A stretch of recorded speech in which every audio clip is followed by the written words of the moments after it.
Good evening, Who Dat Nation, and happy Wednesday on a Thursday to our Bayou Blitz family. Yes, it's true. Your Bayou Blitz co-host, myself, Bob Rose, and to my left, to my right, that way, Brendan Boylan. We have shown the power once again to alter time and space and make Wednesday into a Thursday for your a pre-Christmas edition of the Bayou Blitz because we are not going to go on Christmas Day, which is next Wednesday. We will be going next Thursday as well as a quick program alert. But listen, we got a great show for you tonight. We got our own little Christmas gift for you, for lack of a better term. And he'll be joining us in a few minutes.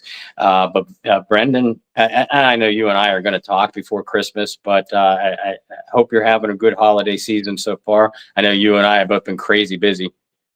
Yeah, absolutely, absolutely, and thank you guys for hanging in there with us. My brother's birthday was yesterday, so we spent the evening together because this is the first time I'm not going to be with my family for Christmas, which is it's going to be weird, but wanted to make sure we got that in. So far so good with the holiday season. Had to figure out how gifts are getting places and do we trust FedEx and the postal service and all that stuff or not? But yeah, it's a little shaky nonetheless. You know what's not shaky though, Bob, is the perfect place to play if you're a sports fan. I'm talking about Underdog. Yes, it's the place to play if you're a sports fan looking to win money while watching sports. With over 5 million happy players and 2 billion won, Underdog makes it fun and easy to cash in on all your favorite athletes' performances. I want you to think, will Spencer Rattler rack up higher than 1.5 passing touchdowns this upcoming week, or will Kendre Miller get lower than 56.5 rushing yards, cook up some entries with a shot to win real cash prizes all season long? You can join those 5 million fans that I already mentioned, already playing Underdog with their Pick'em entry game. You can win money by making entries on your favorite players. Just make this selection as simple as higher or lower than their stat projection. Bob and I, we are still rolling. We're trying to make it happen for you guys. Hopefully this upcoming week we have a good one for you to tell. So in the meantime, go ahead and download the app today using code Bayou Blitz and get up to 1,000 in bonus cash instantly. Again, download the app today. Use promo code Bayou Blitz to get up to 1,000 in bonus cash instantly. Got to be 18 or older, 19 or older if you're in Alabama or Nebraska, 19 or older in Colorado for some games, 21 or older in Massachusetts and Arizona. Got to be present in the state where Underdog Fantasy operates. Terms apply. If void in Colorado. Concerned with your play, call 1-800-GAMBLER or visit www.ncpgambling.org. If you're in Arizona, call 1-800-NEXT-STEP or text NEXT-STEP to 53342. And finally, if you're in New York, call the 24/7 Hope line at 1-877-8-HOPE-NY or text HOPE-NY. That's 467-369. We have a fun guest today. Yeah, we do. And the Bayou Blitz, if you guys have been following us, then you know how proud Brendan and I are to be just a part of promoting the original Go Black and Gold charity fan cruise. Now in its 11th year, the proceeds for this cruise benefit the Get Checked or Check Out fundraiser, which helps improve lives by building community awareness with mental health and physical well-being, advocating early diagnosis for cancer, diabetes, and heart-related ailments. The mission for Get Checked or Check Out is to focus on the total person, body, mind, and spirit, and to also link families with the resources that they may need, and may not even know exist. One of the annual fundraisers for Get Checked or Check Out is the original Go Black and Gold Celebrity Fan Cruise. This year's cruise is March 27th through the 31st, sails right out of the port of New Orleans. And it's a truly unique event that provides an ultimate fan experience that includes beach volleyball, beach Olympic events, including volleyball, putt-putt contest, trivia, dining, with guests and celebrities, and also Q&A sessions with Saints greats Delvin Breaux, Tyrone Hughes, Lance Moore, Courtney Roby, the newest addition to this year's cruise, Pierre Thomas, and tonight's guest, which we are so excited to have back on the show, Saints legend, Saints Hall of Famer, one of the greatest kick return artists in NFL history, Mr. Michael Lewis. What's up, fellas? How y'all doing? Oh, welcome to the show, Mike. I know you're a busy guy, so I appreciate you taking some time out to join us. Especially after after all this, scheduling issues, because all three of us have been crazy busy lately. Yeah. I'm good, man. I'm glad I got getting this chance to actually get on. I mean, I know it's been a while, and y'all been trying to get me on here, So now I'm here. So let's have some fun. No, now I could show off a couple of your cards that I have. I have a small collection of them, but my favorites are the action ones. But definitely love to watch you play, and I know you're still heavily involved, with the New Orleans Saints, keeping track of them.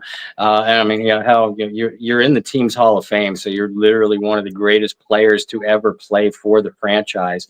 But before we talk about your career, how did you first get involved with the Cruise, and how many years have you been doing it now?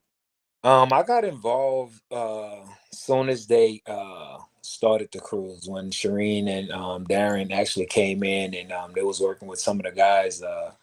I helped out with some other events that they was doing. With the events and stuff, we had guys that was supposed to start off like Lance Moore in the beginning, but Lance wound up leaving. I think he wound up going to Chicago or somewhere, and Philly. He went somewhere. He went. So he was actually couldn't even do the cruise. So I was actually the first one to actually join the cruise, and I've been on. This is gonna make my 11th year. I've been to every last one of them.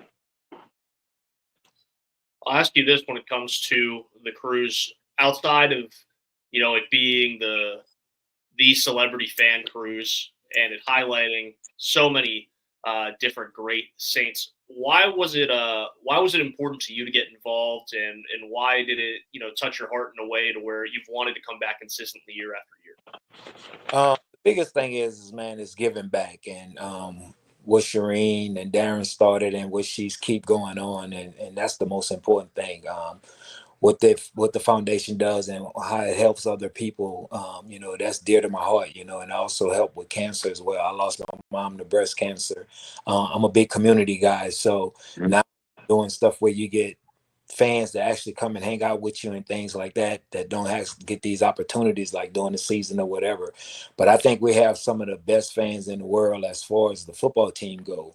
But I think we have a great, and I don't even call them fans no more, because going on this cruise with us, we are not fans. They're not fans to us no more. They're family. So that's come back every year because of that family that I have built within everybody that comes on the cruise with us. So they're not a fan. They're always family now.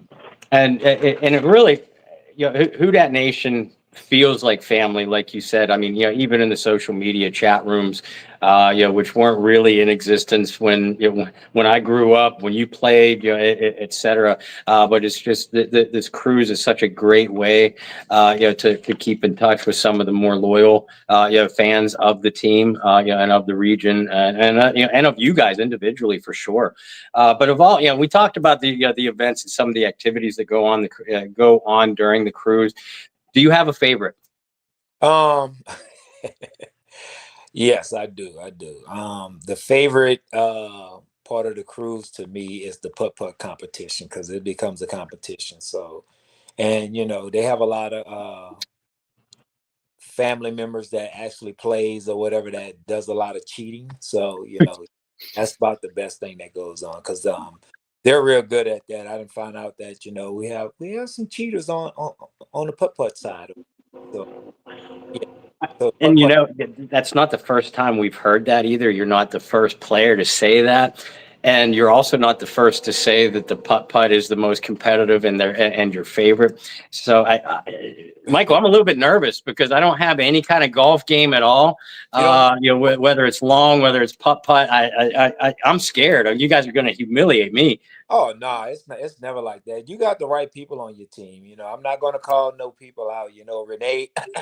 But they have some people that, I don't know what type of pencil they have or eraser or whatever, but they score kind of change a little bit, but I'm not gonna say too much about it. But nah, it don't matter who you with. When I tell you have the best time of your life, that's what it's all about. When I tell you, how, and it's not even I think it's more the players more competitive than anything that goes Mhm. on each other. So that's where it's at. You know, it's bragging rights. You get to talk a lot of trash.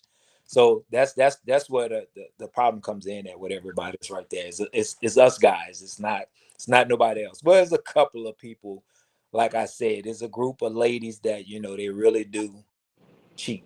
That's all I'm gonna say. You want to address this comment that we got? Have to. We have to. Yes, everybody's cheating, especially when you bring your own balls. What are they talking about? Everybody get the same. I don't understand that part. I don't get that. I mean, Miss Shireen provides everybody with you know same golf balls. So I don't know what they're talking about. Okay, so there's no magnetized balls or weighted balls in anybody's pocket, nothing like that. Now, what happened one year we was playing, and the group I was playing with, the guys that came, they actually wound up bringing real golf balls out there. So everybody else's golf ball was blowing with the wind and stuff like that. So they was kind of upset with me for that. Like I didn't do it. Was on a team with some guys that actually wound up bringing real golf balls. That's all. So what I'm hearing is Bob's got to pack some extra golf balls. Mike Lewis is calling dibs on Bob when they get out there. I got it. I got it. Oh. Well, along with all of the different things going on, I know every player and every member of the family, as you said, has their favorite event. The second most popular thing that comes up is the beach Olympics. Over Yes. the years, have you found that as competitive as golf, or is putt putt far and away the most competitive thing going on? Putt putt is always going to be first, but now it's starting to get to the beach part. This year, cruise. I mean, we did the little volleyball thing, so now you have a competition in the volleyball. We started having competition in cornhole. So it's hey, look, whenever you got a bunch of guys that's out there, it's going to be competition. And then having the fans that are family now that's around, they don't make it no better as well. So yes, it's going to be competitive all the way around. But putt putt is up is the top. Putt putt is first. You've mentioned how competitive you guys get with each other a couple of times. Is there a specific former player that you want to call out that you feel like you are the most competitive with? Like you guys have the fiercest head-to-head battles. Everybody, but putt putt. I think with putt putt, I can't even say because everybody is after each other. So I can't even say it's like one person. Like, oh, it's me and this person. So no, no. I don't know. I don't know. I think Tyrone is kind of climbing up there now with the putt putt thing. You got to watch Tyrone. I think Tyrone and I don't worry about Delvin. Delvin, he's Lance. You got to watch Courtney. Courtney kind of sneaky too. Courtney be having some cheaters on his team as well. So you got to watch his team. It's not even him. I think it's some of them their teammates are kind of like a little sneaky or whatever. But yeah, it's getting bad. It's getting bad. I told him I'm about to put a referee with everybody's team. I'm gonna have somebody else to score their scores because I think they be cheating a lot. There you go. A neutral observer. That sounds good. As long as we don't get Roger Goodell involved, you know that'll eliminate the cheating. Yes, I did say that out loud.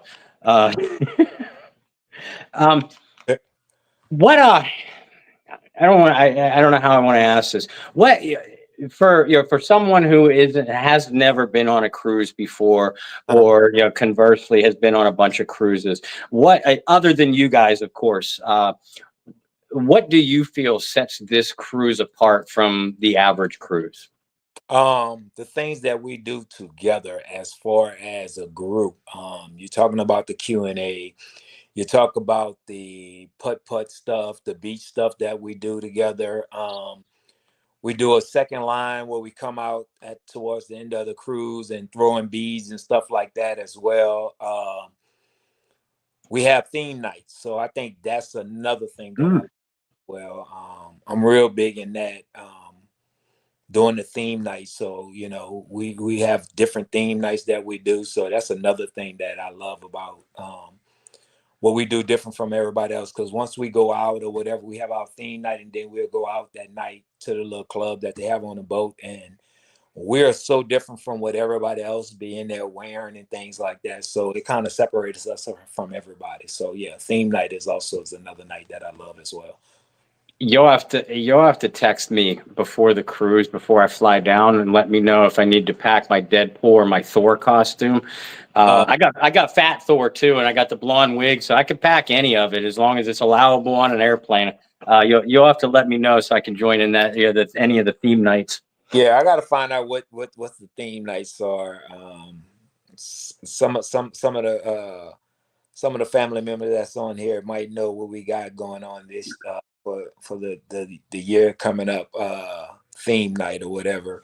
I think it'd be special. I mean, last year we did, I think, Pirate of the Caribbean or something like that. Mm. We always doing different things, you know. So I love it. I mean, honestly, like, I'd be one of the ones that's, you know, as a celebrity that gets involved and do it all. So just me. It's just be me doing it, you know. So I'm trying to get the other guys to join in, man, and help me out with it, you know. Now, listen, we get enough of us doing it.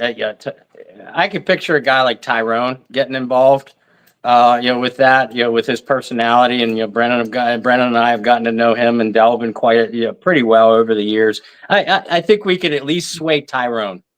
Yeah, maybe. It just depends on what it is. It depends on what it is, because sometimes he do dress whenever, but yeah, we got it. I want everybody to do it, because I just think that it'd be better if everybody that's involved, you know, dress up and things like that. I will. So, you know, I'm gonna continue on doing me. So I love it. I'm not lying. I'm loving it. Awesome. We've heard from multiple people that you are the guy who brings everybody together. I think it was Delvin who said his first time on the cruise, once he got around you, it was like you were the life of the party. You were the light of the room. You got everybody together, and you kind of broke the ice a little bit. And that was definitely your personality from what we could tell when you were on the field as well, and within locker rooms. You lit up a room. What about you has kind of drove that over the years? And what about you has made you comfortable enough, even in professional settings like the NFL, to just kind of stay true to who you are? I think being a fan before I was a player, so I got a chance to see both sides of how it works. Being a fan at a young age and things like that, and seeing how, you know, going to different games and all of that there, and then becoming a player, seeing the player's perspective of, you know, what goes on. And you got to understand, like, you know, people pay a lot of money to come see us play and things like that, you know. And I think just being in the community, giving back and rubbing elbows and things like that with them, like, you know, letting them inside of our personal life to a certain extent, that, you know, just makes it easy, you know. And then once you do that, you know, you break the ice like that, and then you start, you know, being able to walk around and shake hands and talk to everybody or whatever, you know, they look at you as a normal person. Like, they look at you differently. Like, yes, they put the celebrity word on the back of everything, but, you know, like I tell them, I'm just a normal person that had a good job for a short amount of time. So I try to treat people how I want to be treated. So, you know, that's what it is. And that's how I go about doing it. Like, you know, how hard it is to, you know, walk up to somebody and sign an autograph or take a picture or something like that. So, you know, I think it's great. So being on both sides, being a fan first, and then going, you know, as a becoming an athlete afterwards, that helped me out. And Michael, you talked about being on both sides of it, and you have maybe one of the most interesting stories leading into the NFL of, maybe any player, certainly any player that I've followed. Obviously, your nickname, the Beer Man. But I mean, you grew up, or you went to high school at Grace King. Were you a Saints fan growing up? Yes, I was. So what kind of a dream come true was that when you had the opportunity to sign with the New Orleans Saints? I tell people all the time, it was a blessing and a curse. And they was like, what you mean, man? You get to be at home, play for your home team and all of that there. I say, yes, that's the blessing. I say the curse is I'm at home playing for my home team. So there's no scapegoat. So I can't escape after the season is over with. I can't escape home because I'm at home. So it's like it's always was on 24/7. Like I didn't get a break. So I'm always there. So every time I go somewhere, whatever, I was always seen. So it's a blessing and a curse. And then the way that I got into the NFL and how people start looking at me, I think it was a little bit harder, like trying to, make sure I keep trying to do the right things, Mhm. off the field at all times, to hold that as well. And that's why I think the blessing and the curse comes in at with it. Being a hometown guy, playing for your hometown team, is a blessing. That means my family, my grandparents, everybody got a chance to see me. I got to go to my grandfather's house every single day to see him and talk Mhm. to him before a game, after a game, and things like that. So, that was the blessing about, playing at home. There's a handful of guys in recent Saints memory that have gotten a chance to play for the Saints while being from New Orleans. We brought up Delvin, Yes. Tyrone, and then now you get Tyrann Mathieu. Yes. The question that I've posed to each one of those guys that we've talked to is, what challenges are there while you're on the field? Being the hometown guy, you talked about, the blessings of it. You talked about some of the difficulties of it. But Mhm. what other added weight comes on the shoulders of literally representing not just the team, but the city as a whole? I think it's more of not wanting to let down the city, like because everybody looking at you, you the hometown guy, or whatever. So you want to always do real well on the field. That's the most important thing. So that's why I think the most pressure. It's like trying to hold that up for the city. Like try to be that guy. Like every time you step out there, you want to give 100% and make sure that you're doing everything that you have to do to make sure that you're not just representing the organization, your family, but also the city as well. So that's what the hard part comes in at, is make sure you're doing all three of those things on and off the field as well. Yeah, Mike, during your tenure with the Saints, you were. I think people could make a strong argument that you were the best, kick returner in the NFL. But you didn't get a lot of chances to showcase your athleticism as a receiver. How much, and Jim Haslett was, obviously the team's head coach then. How much did you try to petition Haslett or your offensive coaches for more wide receiver reps?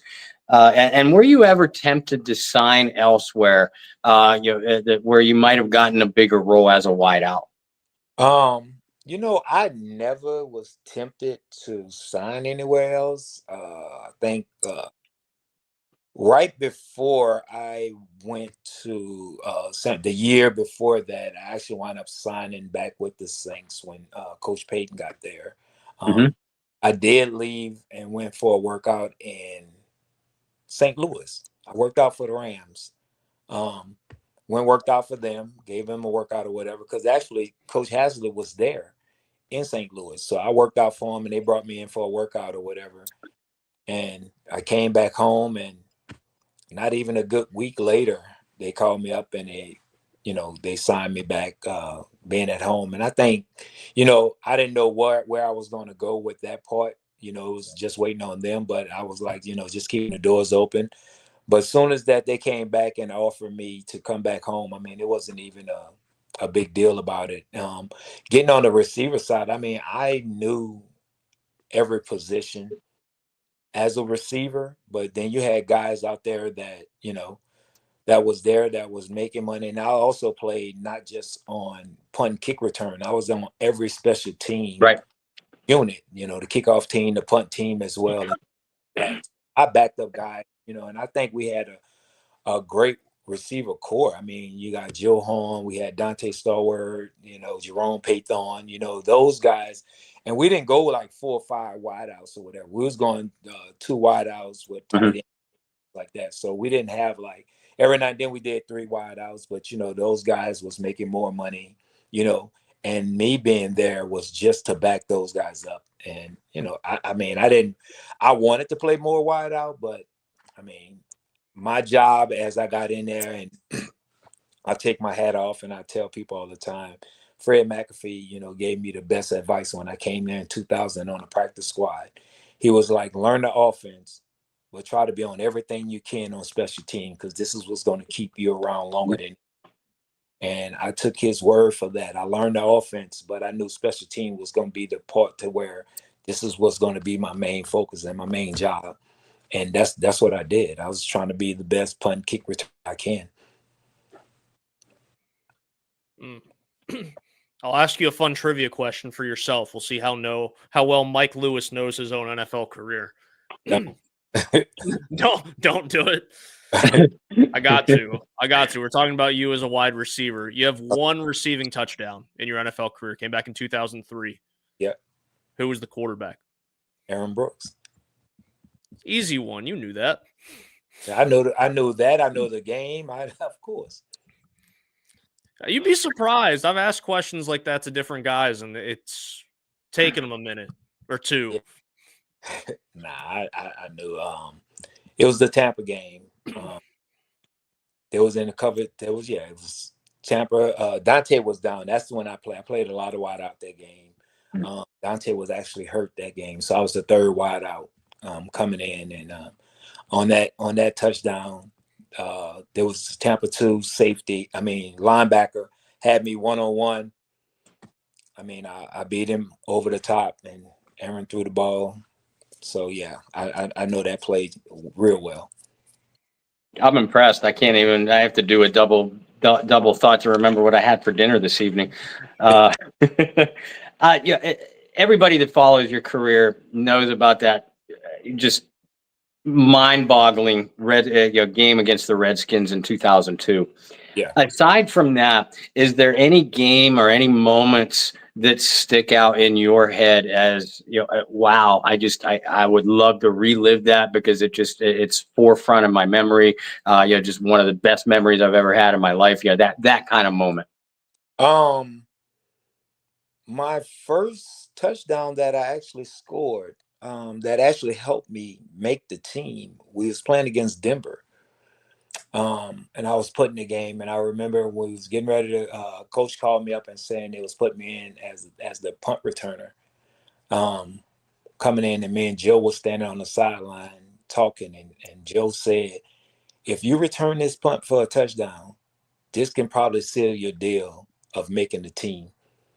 And I was standing on the sideline, and I just was so emotional. I mean, tears was coming out my eyes before I walked out on the field. For him saying that, because I was giving my all throughout the preseason games and stuff like that, trying to make the team. And I know I was a long shot, having somebody in there that had Chad Martin as a return guy. Deuce was also coming in that did returns at Ole Miss, and we had Deuce as well. And I remember it was an 83-yard punt return I scored in that game. I think that was the game that actually wound up helping me make the team that year.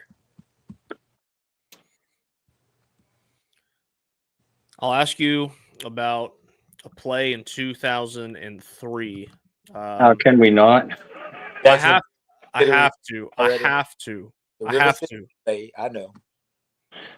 Outside of what happened after, what was it like being a part of that? Because there's not a whole lot of guys in the history of the NFL that can say they were one of the however many guys that threw a lateral for a play like that ended up resulting in a touchdown. What was it like on the field when all that happened? So how the play was supposed to be is Aaron was throwing the ball to Dante. Dante was actually supposed to catch the ball and run out of bounds, and then was going to do a Hail Mary play.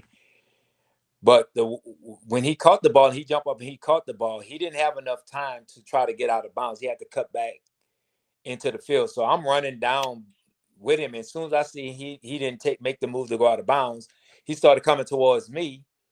And I just got into a lane, like I kind of stayed behind him the whole time, and I'm hollering his name.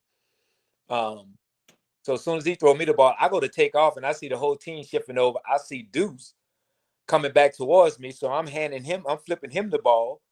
And I just know once I hand him the ball within the play, I think it was, if I'm not mistaken, I ran into one of our own guys. I think it was probably Montre Hollis. I ran into him and I just went down. And only thing I know, Deuce wound up throwing the ball. I just saw the video, throwing it back to Jerome. But everybody don't even pay attention to it. As Jerome catching the ball, you see Aaron running in front of him, and he wound up blocking Hugh Douglas. So he made a block on Hugh Douglas that really got Jerome to score the touchdown. So afterwards, I'm on the sideline, like I got my knees down, I got my head down, I'm tired. I'm thinking in my mind, like, all right, John got to make this extra point. We're gonna win the toss. I'm gonna go ahead on and run it and just end the game or whatever. And then I just hear their fans just go crazy. But at the scoreboard, and I see him with his head down, and I was like, what happened? Like I said, and that was it. That was it. That was like, yeah, that was it. That hurt. That hurt. I can't even imagine, man. Was John in physical danger from anybody in that locker room afterward? You know what? I don't even think so. It's crazy because I'm being honest with you. I don't even remember after the game. That's how much of a blank it was. It was just in that much of a shock. I just remember me, the guys I'm talking about, me, Dante, Jerome, Deuce. It took us a minute to shower. Like we sat in there, our lockers, just sitting there, just looking down at the floor. Like, did this just happen to us? Like, did we just did all of this and come back and we don't get the extra point? I mean, it hurt, but you got to move on. But it was a shocking thing. I don't think anybody, because it's so crazy that happened, is John never missed an extra point. That's why when they were screaming and yelling, I'm like, what just happened? Because I already knew it was already made. Like I already had that in the bank. It was already in the bank. I didn't cash the check or whatever. Yeah, that hurts. Thanks, Brendan. You hurt his feelings. I know, I'm the worst. I won't bring anything else up. I'll just mute myself and sit in the corner. Good. I see it. I mean, I understand. I mean, it was a great play. The outcome of it wasn't, what we wanted, but it won us an ESPY award. That it did. That's right. I forgot about that. Listen, when you look at the current Saints, do you watch a lot of Rashid Shaheed? Are you a fan? Yes, big fan. Yeah, obviously he went down at midseason, going to miss the rest of the year, with that knee injury. Do you think, given how big a part he's become in the offense, if you're the coach, do you think that Rashid will or should continue returning kicks for this team once he's back healthy? Yes. I mean, why wouldn't you want him back there when he's a threat every time he puts his foot on the football field? Like, why wouldn't you want that every time you get that opportunity? I mean, things happen. I remember my second game after Katrina. We was playing in New York. I tore my ACL. And I couldn't remember if that was the year, if it was 04. I couldn't remember. 05. It was our home game in New York. It's supposed to be a home game, but in New York. I tore my ACL that game in 05. And, I worked my butt off to get back and, return. But that's where he started at, even though he's a big factor on the offense. But just think about how being on special teams, how you can make a big difference. And people don't really understand that the difference that you can make on one play. You can be hitting the ball at the 10-yard line. And if you return the ball to the 50-yard line, think about it. You make one first down, you're in field goal range already. So those are the things that actually helps out on special team. I'll say this here to my coach I had, Coach Everett, passed away a few years ago, but he always told us, and I think this is why our special team unit was so special. I played with guys like Steve Gleason, Fred Mack, those guys, Mel Mitchell, all of us, our special team unit was about the special team. Even had Charles Grant was on our special team unit. He was one of the up back guys, blocking for me on the kickoff return and things like that. In 2001 and 2 when he got there. But it was so funny is our coach always said it was going to be 22 guys automatically has a spot on the team. That's your starting offense and your starting defense. He said everybody else is going to be on special team. And he always said he didn't care. It was so funny. He said, I don't care how everybody go about doing the things that they do. He said, yes, those guys get glorified, the starting offense or the starting defense. Mm-hmm. Always remember this.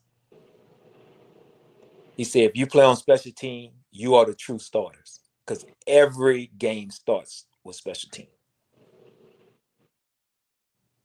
So he said, let those guys get all the glory, get their name called out and everything there. But always remember, you're going to always be a starter. If you're on the kickoff team or the kickoff return, you're going to always be a starter. You start every game. So, and that's how we took on our special team unit. We wanted to be the best there was. And I think we had one that, all the years I played, I think we was in the top 5 years, except for 05, I think, in special teams. I think 05 and 06 are the only 2 years, but my other 5 years I coached. Brendan, you back? Yeah, internet's playing a fun game over here in Charlotte, I see that. Carolina. I had a coach say something kind of similar, Mike, is my special teams coach in high school said we wouldn't call it special teams, you always called it special forces. Mm-hmm. And he said it's special forces because you guys are going to force and dictate the outcome of this game. You do. And that's the crazy part about it. A lot of people don't look at that, but I'll give you a game. 07 Super Bowl. Special team made a big difference in that game. A lot of people don't understand that. And they were saying, why you say that? I say, think about it. I say the Giants played a lot of short field that game. Mm-hmm. I say, and they had New England playing the long field that game. I say, and that's what it boils down to. I say they didn't play as long. They played more of a shorter field than what New England was. New England was always traveling down 90, 80, trying to score from a long distance. They didn't have short field. They had a long field, and it does play a part. And I think that was the part that actually helped the Giants win that Super Bowl. You as a returner, and you were so good at both, but which did you like doing better, returning kickoffs or returning punts? I like them both, but I think returning kickoff was easier because, by the time you get the ball or whatever, catching punts was so much harder. It's like finding the ball, catching the ball, then finding out where everybody is. What my special team coach, well, I ain't gonna say a special team coach, my guy Ricky Porter, who taught me how to catch punts, he said you don't catch punts, you read punts. So it's not catching the ball, you got to read, so you got to know exactly where the ball is going to go at before it drops down. So you read the ball, you don't catch the ball, you read it. So I think, but kickoff return probably would be easy, and it would be best for me is kickoff return. But I mean, I like them both. I mean, because if you can do something special on punt return, that's kind of hard back there catching the ball and things happen, within that time. Because back then we had some punters, man, that was great. We had some great punters I had to go against. So, yeah, kickoff return I like that one better.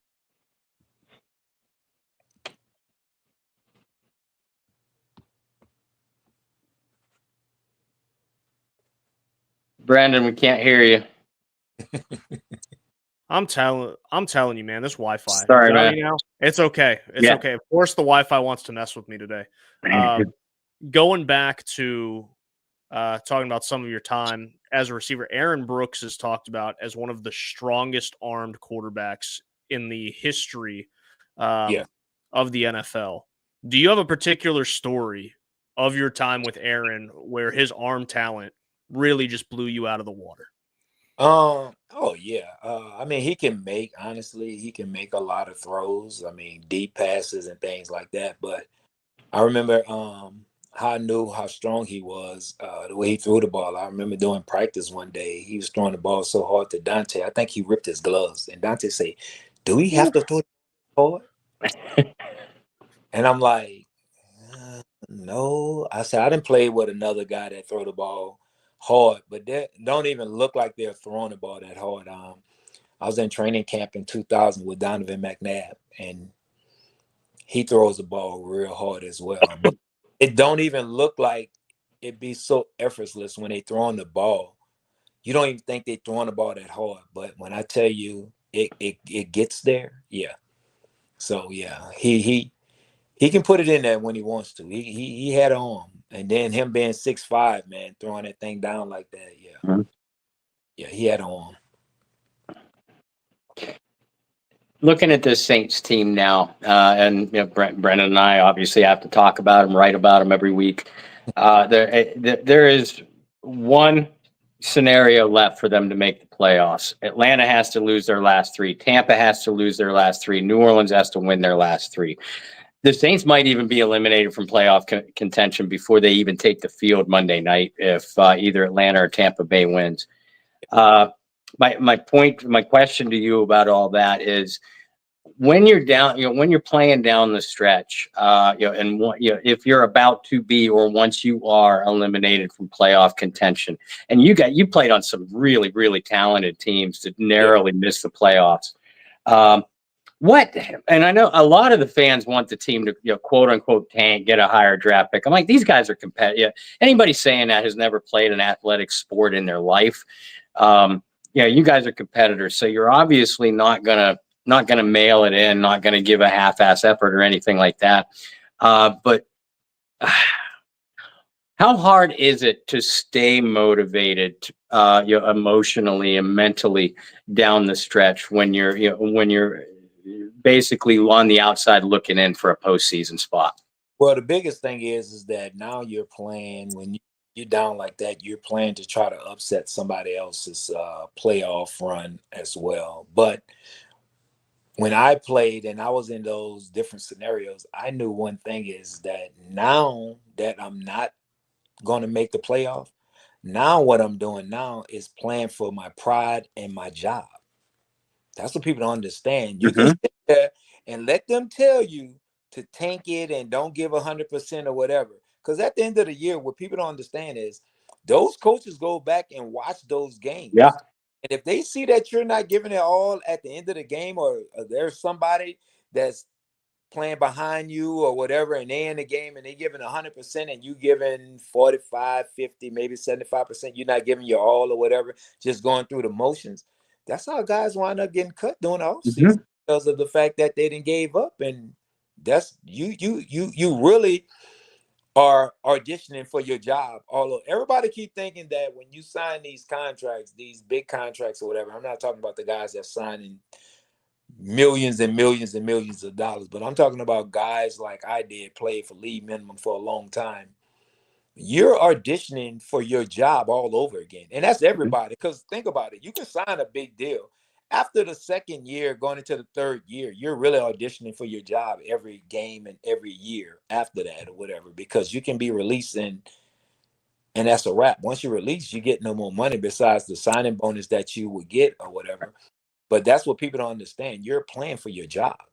You can say that, oh, they trying to tank it or whatever. Like, who wants to sit here and just get blowed out and walk off the field like it ain't nothing? Mm-hmm. Job is on the line every single game. Because if you're not giving 100%, that's what's going to happen. Like, oh, this guy done gave up. He really don't want to be here since he don't want to be here. Okay. End of the season, you go up in there and have that meet with the coaches and everything. You do the end of the season meeting or whatever, and during the off season, you get that phone call from your agent. They let you go. Okay. Then you got to look in the mirror at yourself and see Yeah. to make sure you kept your job.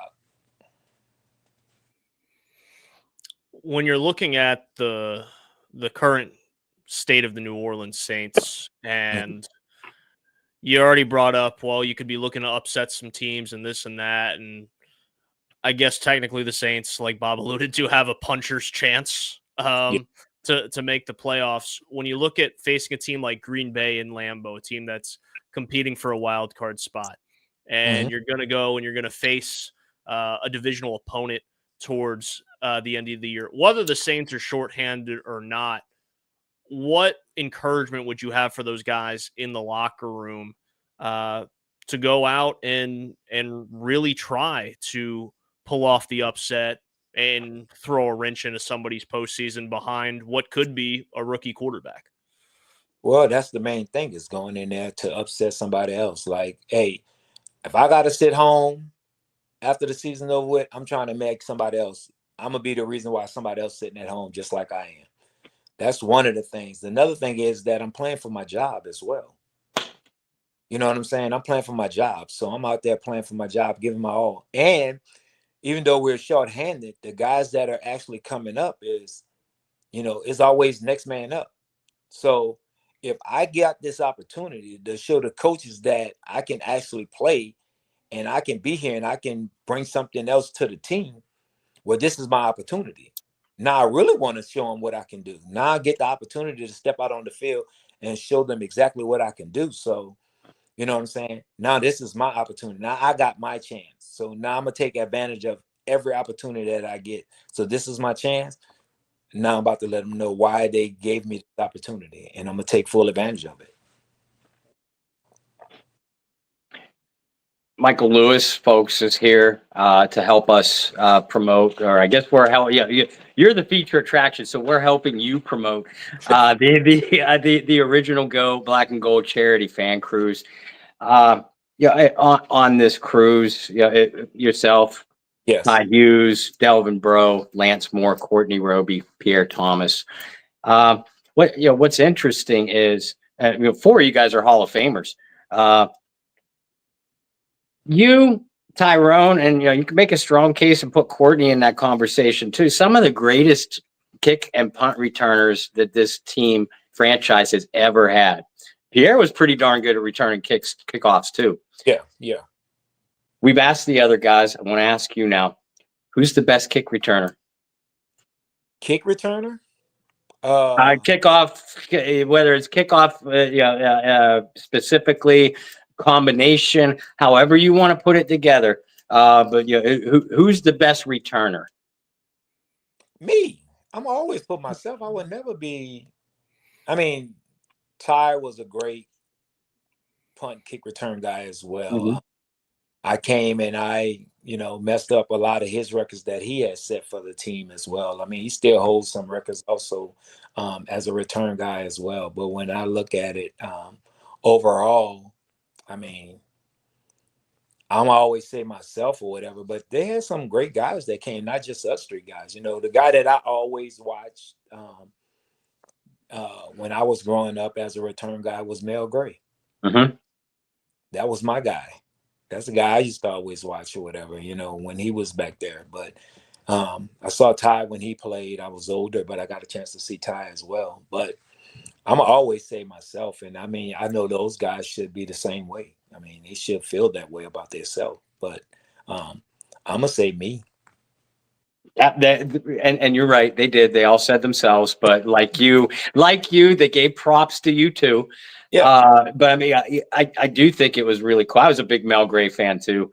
That's when I was growing up. But I mean, Ty followed Mel, you followed Ty, and I think Courtney directly followed you. I might be a year or two off, but I mean, oh my gosh, that's 20 years, 25 years of top of the line kick returns. And like you talked about during your playing days, and Tyrone said with him too, and we know once Sean got there it was the case. The Saints have always put great emphasis on special teams. Yeah. And I think you see that even in today's team. This year's team has struggled, but they remain one of the better special teams units in the league. It makes a difference, and a lot of people don't understand it. They just think it's about offense and defense, but if you have all three phases on point, that's when you start winning games. That's when you know you have a team that's complete, a complete team. It's not just about the offense, it's not just about the defense. It's about all three phases. If all three phases are clicking, that's when you know your team is where it needs to be at. And that's a big part. And a lot of people don't give a lot of props to special teams, but a special team pretty much does a whole lot that a lot of people. I mean, what they say, we're the dirty workers. We the ones that do all the grunt work and do all the hard work and everything else, and everybody else get the glorified for the defensive side or the offensive side. But special team, man, you get a good special team unit, it can actually do a lot for a team, and that's what New Orleans have always, like you said, have always been good at, is putting a good special team unit out there.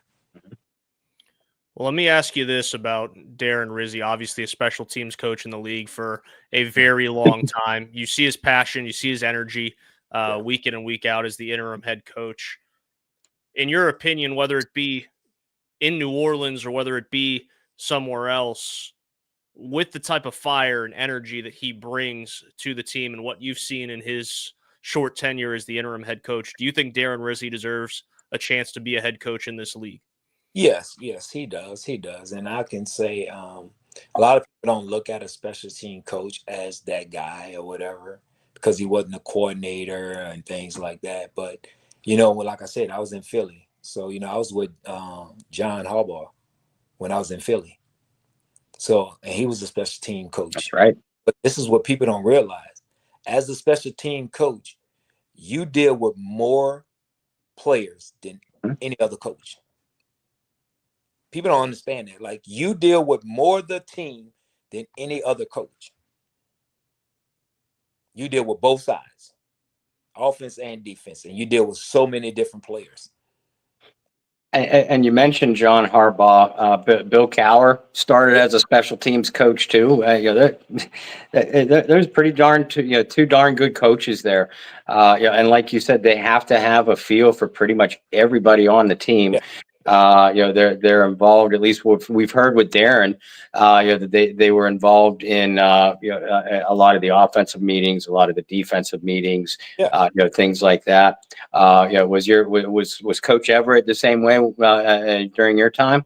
Yeah, he kind of knew everybody. He dealt with on both, like you said, on both sides, because you're not just dealing with the offense and defense. You also got to make sure you're dealing with the line, the offense and defensive line on the field goal block and all those different things. So they have to deal with so many players like that. So yeah, they step in and they get to see or whatever. And they, like I say, you have your starters or whatever. But in some games, like, you have starters that actually on special teams. Like you said, in some of your linemen, when it comes to field goals and field goal extra points, just like on defense, when you got your starters out there, but they got field goal block and all of that. So it does play. So they do deal with a lot of players. So that's why I think a special team coach can be a head coach, because he deals with so many people on the football field. Well, my last question for you before we let you go, I got to make up for the sour taste in the mouth with the 3 question. It wasn't sour. I mean, it happened. It's football, I mean, I always tell people, that one game, but I mean, we don't won that game. We could have went to the playoffs, but we lost 3 more right after that. So, that was one game. I mean, we lost to Cincinnati, we lost to Carolina at home in overtime. So there's a lot of things that happened that season that, we just needed one game and it didn't happen. So it was not about, I just was, giving you a hard time because you brought it. I already knew where you was going with it before you said it. Well, let's end on a happy note, right? Let's talk about the 2002 season for you. You set the NFL record at the time, kick and punt return yardage, 2,400 plus yards. You led the league, obviously, in all-purpose yards that season. You go to the Pro Bowl, and back then, the Pro Bowl actually meant something. Yes. And you got to go to Hawaii and have the whole experience. What was that experience like for you? It was great. It was a great experience to go to Hawaii, to be one of the best return guys. It was me and Dante Hall, who I love to death. Get to compete against, a guy that was doing it in the AFC just like I was in the NFC. Just being around all these guys, man, that actually made the Pro Bowl, like, to hang out with the Hugh Douglas and it was the funny thing for me being over there because 2 years before that I was in training camp in Philadelphia. So Philadelphia lost an NFC championship game. So Andy Reid and them had to coach the Pro Bowl. And that's how they was doing it back then. The NFC teams that didn't go to the Super Bowl coached the Pro Bowl. So I had all those guys that I saw when I was there. Bobby Taylor, Troy Vincent, Brian Dawkins, all those guys, Hugh Douglas, Hollis Thomas, got a chance to play with Hollis again in New Orleans.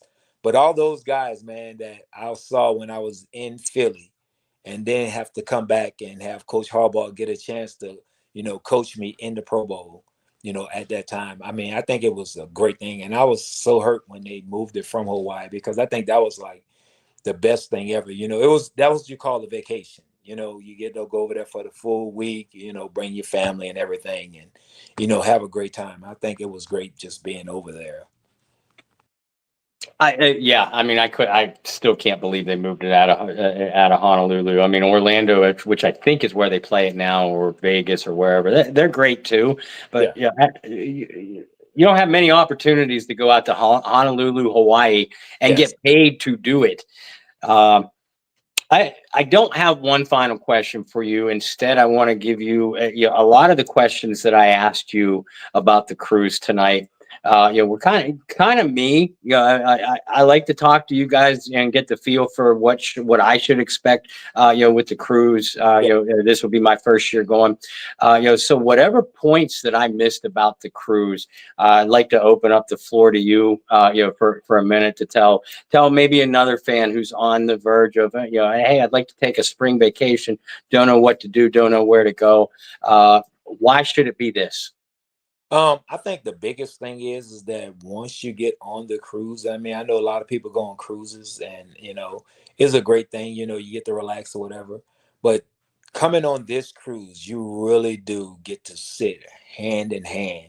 I'm not just talking about being around us in the Q&A and all of those things. I'm talking about hang out with us on the Lido deck, sitting around talking and, having dinner together, not just at dinner, but out there, sitting down, just, really getting to know who we are outside of a football helmet, getting to, hear our stories and talk to us and rub elbows and really get to know who we are and hang out with us and do those things. And you're also doing it for a great cause as well. So that's the biggest part of it is you're doing it for a great cause, but now you get a chance to be with us every single day and get to know who we are, whatever. And then that's when you get up in here and realize like, yeah, I want to do this here. I want to come back and do this here. These guys are really down to earth guys. And you know what I'm saying? We make everybody feel like they are a part of this family. And that's what we love about it. We're not friends. We're not, fans. They're not fans or anything like that. We are all family. Awesome. Well put. Michael Lewis, thank you so much for taking some time out to join us tonight. Hopefully we can do this again. I hope. I know we had a blast. Hopefully you did. I did. I had a great time. I know I'm gonna have some people going to hit me up about what I said about this putt. I know it's going to be out there. So I can't wait, man. I can't wait. Whoever is unlucky enough to get me on their team, man, I'm going to anchor you down. I'll help you on the volleyball. I will be an albatross on the putt though. That's my word to you. Oh, okay. I mean, whoever you have, I'm telling you, you're gonna have a great time. Wow. And I can't wait. I hope we've been informative, to fans who are interested in going to. But we'd love to get you back on. And you are part of the Bayou Blitz family now too. You got our numbers. So anytime you feel like jumping on with us, this is an open forum to you. But Merry Christmas, Happy New Year to you and your family, and I hope we talk soon. Yes, sir. Y'all have a great one. You too. Thank you. You too. Thanks, Mike. All right. I loved every minute of that. And all these guys, I can't wait. It can't wait to be up close and personal with all of them. This the cruise and any if you're a Saints fan and you have the opportunity to go to any event with especially former players. The current players are great, but they're a little bit handcuffed by team restrictions, league restrictions. The former players are absolutely awesome though. If you get a chance to go to any event, and this is the kind of thing where they get to be laid back, they get to be themselves. It's not like a corporate environment where where it's too structured. An autograph session with so and so. Hey, that's great. You spend a couple minutes talking to them. This is what is a 4-day, 5-day cruise, 27, 28, 29, 30, 30. 5-day cruise from ship to port. With these guys where they just get to be laid back in themselves, and I mean that was awesome. Yeah, absolutely. I like the example that you used, like these pre-set up things with current players or even former players. Like that's one thing. And trust me, over the years in our field and just being around big cities, right? You're not far from a big city. I'm not far from a big city whatsoever. Occasionally there's a guy that you've talk to in a phone interview or an interview like this, and you pop in and you see them at whatever event that they're sponsoring.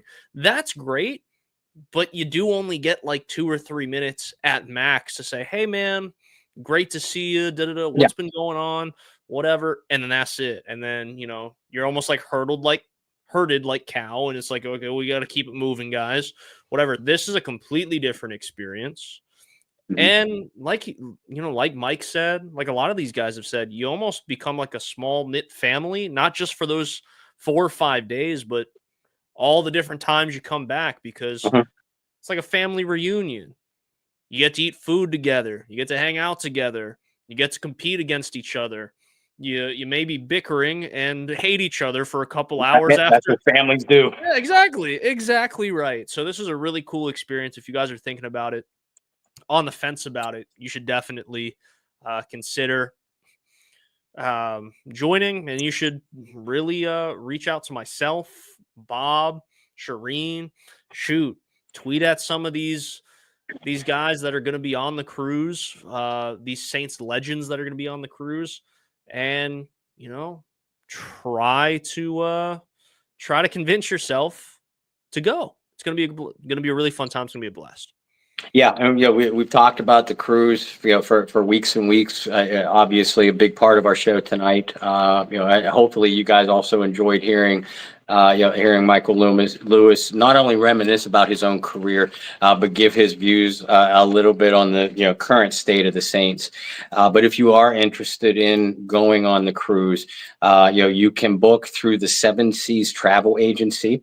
And again, the dates for it are going to be March 27th through the 31st out of the Port of New Orleans. For booking, donations, or promotional information, you can contact Shireen DeWalt through the Go Black and Gold Celebrity Charity Fan Cruise Facebook page, or make sure you are a part of the Bayou Blitz Facebook group or any of our affiliated groups, Who Dat Domination, Who Dat Nation, and Under the Dome.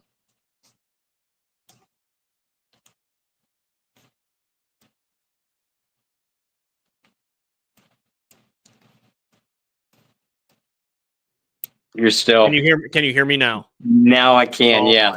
Oh, so we better wrap up before Wi-Fi boots you into cyberspace again. Oh, I know. What I've had to do is connect and use my phone as a hotspot. And if any of you guys have ever done that, you guys know that's just as spotty as bad Wi-Fi. So yeah, thank you guys for bearing with me through all of that. For me, you can follow me virtually everywhere at BT Boylan. Follow the Bayou Blitz on Twitter at Bayou Blitz Pod.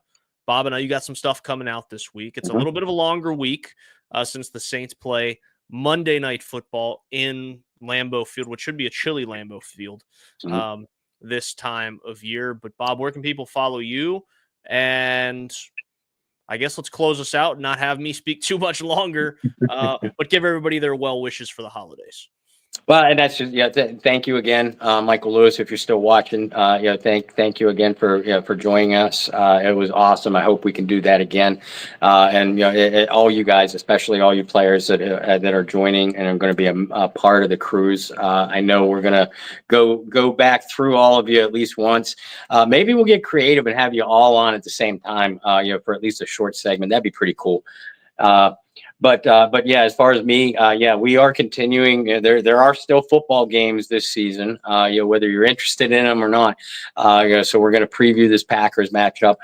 We've talked and written a lot this week about the quarterback spot, whether Alvin is going to play. Now we're talking about whether Chris Olave, he had his 21-day practice window opened up to return from IR, this week. So it's situations that we're going to be watching very closely, along with previewing, where the Packers are the strongest, where they might be vulnerable. So you can follow all that and more through the Saints News Network.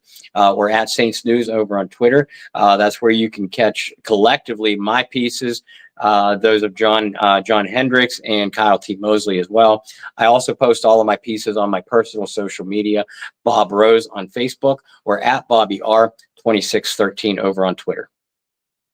Perfect. And guys, friendly reminder once again, we will not have our usual show next Wednesday because it is Christmas. So we will see you guys after the Christmas holiday. And also for the weekend upcoming, the Saints do play on Monday night, but we have some schedule changes for that as well. As most of you guys know, there's a lot of traveling going on this time of year. Families coming in, family going out, trying to get everybody together at the right time. So we're going to go on our usual Sunday time at 11:30 a.m. on Sunday to preview the Saints and the Packers. So those are two updates. I'll make sure to tweet them out to you guys on the Bayou Blitz, and Bob and I'm sure we'll be sharing in the Facebook groups as well. So until we see you guys Sunday at 11:30 for our usual hangout time, because that's what it is. We're just family hanging out, chatting it up. Until then, I hope you guys find some peace, spread love, practice positivity, and stay warm because we got some cold fronts coming in across the United States. Bob's shaking his head like, dude, I know. It's coming in. I hear it coming in outside of my window right now as we speak.